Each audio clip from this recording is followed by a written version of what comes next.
সৃষ্টিকর্তা এত সূক্ষ্মভাবে সুচারুরূপে মেজারমেন্ট আকারে আমাদেরকে সৃষ্টি করেছেন, অস্বাভাবিক একটা ব্যাপার যেটা আমরা কল্পনা করতে পারি না। প্রতিটার একটা ছন্দ আছে, প্রতিটা সৃষ্টির ভিতরে আল্লাহ এত সূক্ষ্ম ছন্দ দিয়ে দিয়েছেন যেটা এটা ভাবতে গেলে আমাদের মস্তিষ্ক বিকৃতি ঘটে যাবে। সুতরাং এই ভাবে ভাবতে গেলে দেখা যাবে যে আমরা যে অক্ষর নিয়ে কাজ করি, এই অক্ষরেই মেজারমেন্ট আছে, মাপ আছে।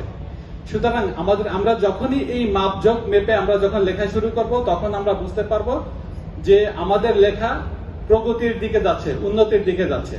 আজকে যে বইয়ের আমরা মোড়ক উন্মোচন করতে যাচ্ছি, এই বইয়ের যিনি লেখক মুফতি আহমদুল্লাহ আব্বাস ভাই, আমার অনেক শ্রদ্ধেয় তিনি, উনি অনেক ভেবে চিন্তে অনেক গবেষণা করে বইটি লিখেছেন এবং আমি বইটি স্টাডি করে দেখলাম এই বইটি হাতে পেলে যারা হাতে লেখা শিখতে চায় তাদের জন্য যথেষ্ট উপকার হবে, তারা অনেক দূর এগিয়ে যেতে পারবে।